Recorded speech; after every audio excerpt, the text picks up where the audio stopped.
दोस्तों नमस्कार। एक बार पुनः स्वागत है आपका हमारे चैनल एनसीईआरटी सॉल्यूशन 99 पर। दोस्तों हमें आशा है आप अच्छे होंगे, स्वस्थ होंगे और आपकी पढ़ाई अच्छे से चल रही होगी। दोस्तों आज हम टीजीटी 2021 के प्रश्न पत्र को हल करेंगे। दोस्तों ये परीक्षा दोस्तों 8 अगस्त 2021 को आयोजित की हुई थी। दोस्तों ये दोस्त का टीजीटी दोस्तों इसके हमने जो है 1 से लेकर 25 तक के प्रश्न दोस्तों प्लेलिस्ट में डाल दिए हैं, आप वहां जाकर देख सकते हैं। आज हम प्रश्न क्रमांक 26 से आगे के प्रश्नों को हल करेंगे। दोस्तों अगर आपने हमारे चैनल को अभी तक सब्सक्राइब नहीं किया है तो दोस्तों आपसे विनम्र आग्रह है कि आप हमारे चैनल को सब्सक्राइब कर दें और लाइक कर दें और दोस्तों इस प्रश्नोत्तरी को अपने दोस्तों में शेयर कर दें ताकि वो भी दोस्तों इसका लाभ ले सकें। तो दोस्तों स्टार्ट करते हैं आज प्रश्न क्रमांक 26 से। तो दोस्तों इसमें देखते हैं 26वां प्रश्न क्या पूछा है।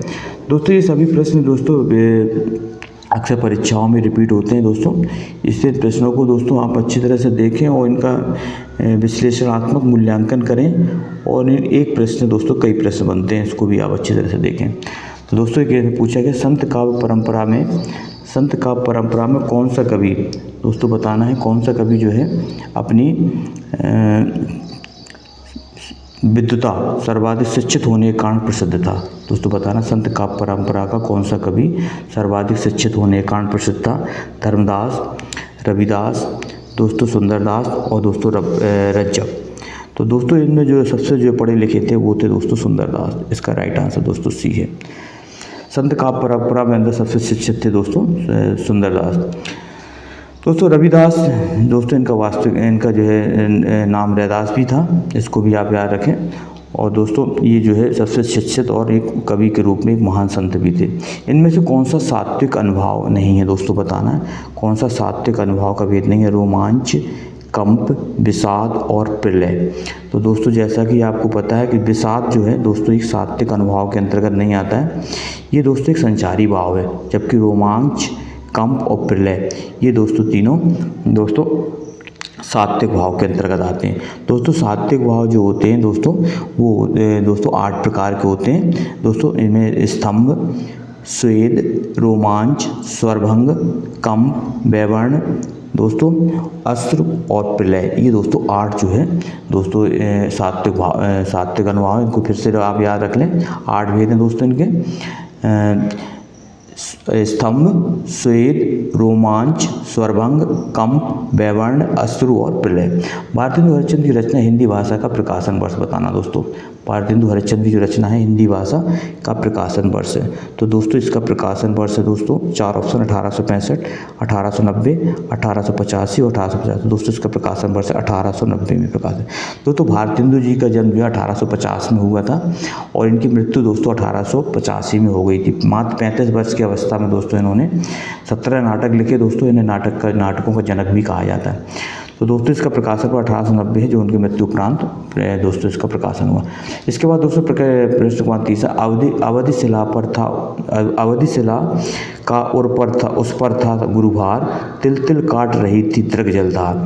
इसमें बताना कौन सा छंद है।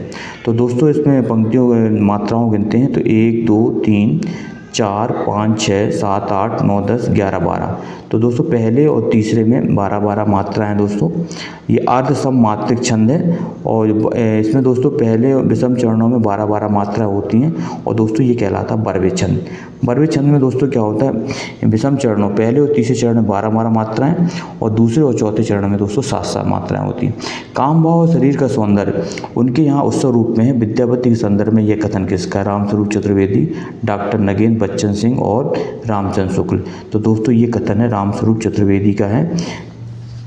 इसके बाद दोस्तों प्रश्न क्रमांक साखी शब्दी दोहरा कही कही किन्हीं उपखान भक्ति निरूपही भगत कल निंदह वेद पुराण। उपयुक्त पंक्तियों के रचनाकार कौन है। तो दोस्तों उपयुक्त पंक्तियों के रचनाकार तुलसीदास हैं, गोस्वामी तुलसीदास जी। और दोस्तों ये जो पंक्तियाँ दोस्तों इनकी रचना दोहावली से ली गई हैं। दोस्तों संवत 1631 करहूँ कथा हद पर 33।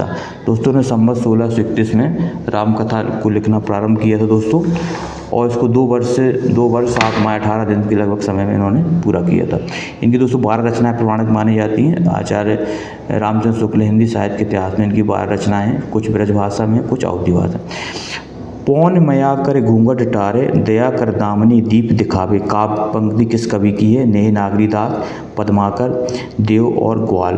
तो दोस्तों ये पंक्ति है नेही नागरीदास की पंक्ति। 33 का राइट आंसर दोस्तों आपको याद रखना है, नेही नागरीदास। उपन्यास का मोटापा उसके स्वास्थ्य पर, उपन्यास का मोटापा उसके स्वास्थ्य पर वैसा ही असर डालता है जैसे मनुष्यों का मोटापा। यह कथन किस इतिहासकार का है? दोस्तों बताना। पृष्ठ क्रमांक 34 का राइट आंसर। तो दोस्तों नोबेल के संबंध में ये कथन है कि उपन्यास का मोटापा उसके स्वास्थ्य पर वैसा ही असर डालता है जैसे मनुष्यों का मोटापा। ये कथन किस इतिहासकार का है? तो दोस्तों ये कथन जो है डॉक्टर बच्चन सिंह का है, हिंदी साहित्य का दूसरा इतिहासकार से लिया गया दोस्तों ये कथन है। इसके बाद दोस्तों प्रश्न क्रमांक अगला देखते हैं, प्रश्न क्रमांक 35 दोस्तों प्रश्न क्रमांक ये जो है व्याकरण से संबंधित है, मुहावरे से संबंधित है। अतड़ियों में बल पड़ना मुहावरे का अर्थ क्या है दोस्तों? अतड़ियों में बल पड़ना। तो दोस्तों 4 ऑप्शन दिए इसमें। आंतों की बीमारी होना, हंसते हंसते पेट में पीड़ा हो जाना, पेट में आंतों का ना होना, मन में किसी प्रकार का शंका होना। तो दोस्तों अतड़ियों में बल पड़ना मुहावरे का अर्थ है हंसते हंसते पेट में पीड़ा होना। 35 का राइट आंसर दोस्तों बी है। इसके बाद दोस्तों प्रश्न क्रमांक 36 में पूछा सेन में कौन सी संधि है? दोस्तों अयादी स्वर संधि, यण स्वर संधि, गुण स्वर संधि और वृद्धि स्वर संधि। दोस्तों बताना सेन में कौन सी संधि है? प्रश्न क्रमांक 36। तो दोस्तों जैसा कि पता है से प्लस अन, इसका संधि विच्छेद होगा से प्लस अन, मिलके क्या बनेगा दोस्तों? सेन बनेगा। और दोस्तों ये अयादी संधि के अंतर्गत आएगा दोस्तों। 36 का राइट आंसर दोस्तों ये है। दोस्तों ये जो है टीजीटी 2021 का पेपर है जो 8 अगस्त 2021 को आयोजित हुई थी परीक्षा। इसके बाद दोस्तों 37 कल्चुरी राजवंश की 7 नायिकाओं की नक्सिक वर्णन से संबंधित ग्रंथ बताना। उक्ति व्यक्ति प्रकरण, राउलवेल, कुवलय माला कथा और वर्ण रत्नाकर। तो दोस्तों इसका जो राइट आंसर है दोस्तों वो है राउलवेल जो दोस्तों ग्रंथ है ये दोस्तों जो है कल्चुरी राजवंश की 7 नायिकाओं के नक्सिक वर्णन से संबंधित ग्रंथ है दोस्तों। इसको आप अच्छी तरह से याद रखें दोस्तों। इस ग्रंथ में जो कल्चुरी राजवंश की 7 नायिकाओं का नक्सिक वर्णन किया गया है। झोपड़ी से राजभवन के साहित्यकार की दोस्तों रचना है। दोस्तों बताना झोपड़ी से राजभवन के साहित्यकार की आत्मकथा है शिवराज सिंह बेचैन, माता प्रसाद, सोहनपाल सुमनाक्षर और दोस्तों हरपाल सिंह अरुस। तो दोस्तों इसका जो 38 का राइट आंसर दोस्तों ये माता पिता की रचना है झोपड़ी से दोस्तों राजभवन। दोस्तों इसके बाद प्रश्न क्रमांक 39 देखते हैं ज्ञानचंद जैन द्वारा कृत कथा से जीवनी किससे जो है ज्ञानचंद जैन द्वारा कथा से शीर्षक जीवनी किससे संबंधित है? दोस्तों बताना है ज्ञानचंद जैन द्वारा। तो दोस्तों जो इसमें 4 ऑप्शन जैनेन्द्र कुमार, अमृता नागर, यशपाल और दोस्तों उषा प्रियवंदा।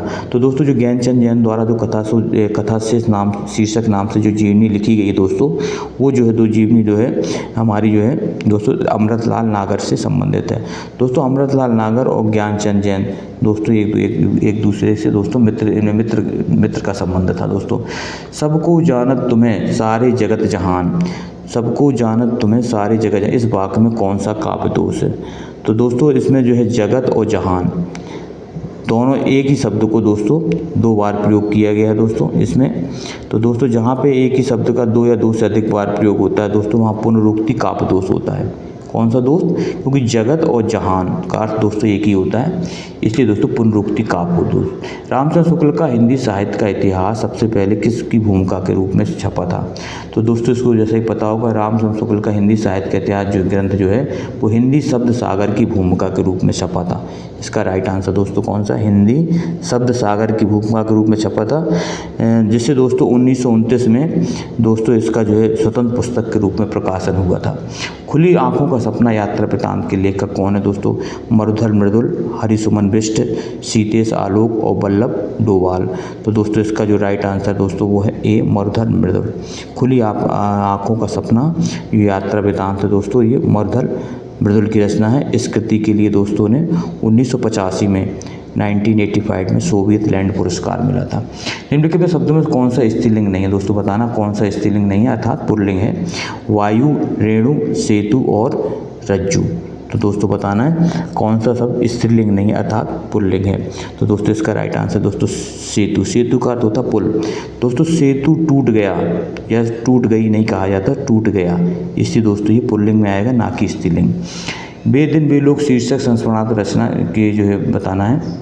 बेदिन बेलोक शीर्षक संस्मरणात्मक रचना के लेखक कौन है दोस्तों? प्रश्न क्रमांक 44 का। निर्मल वर्मा, शिव पूजन सहाय, रामविलास शर्मा और रघुवीर सहाय।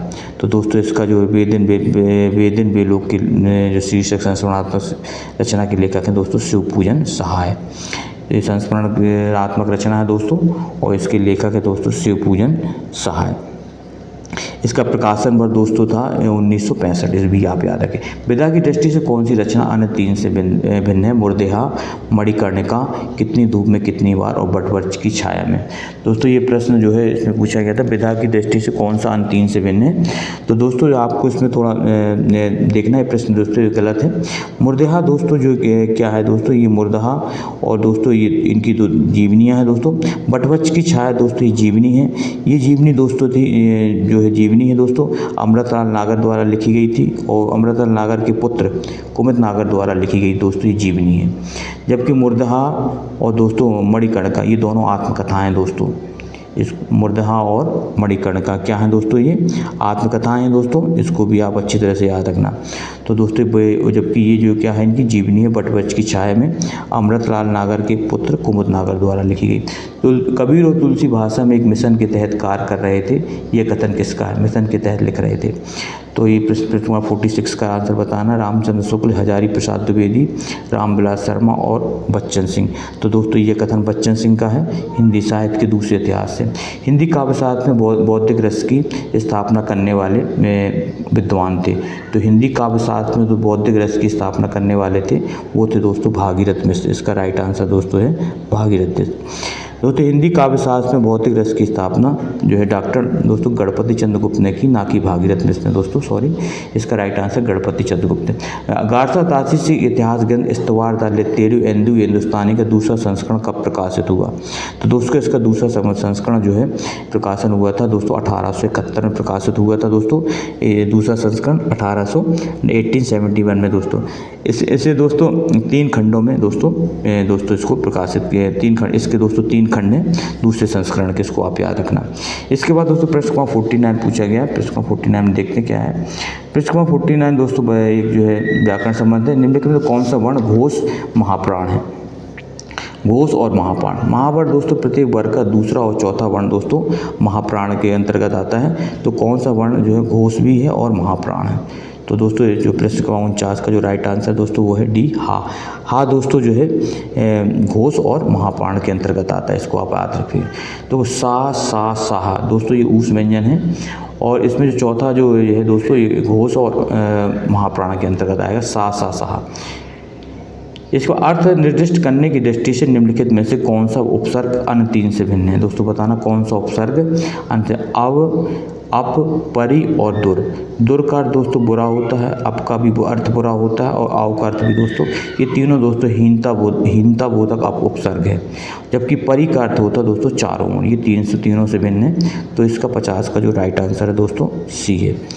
अब, अप और दुर ये तीनों दोस्तों उपसर्ग हीनता बोधक उपसर्ग हैं, अर्थात ये दोस्तों हीनता का परिचय देते हैं। इसलिए दोस्तों इसका राइट आंसर परि का अर्थ होता है दोस्तों चारों ओर। जैसे पर्यावरण में परि प्लस आवरण।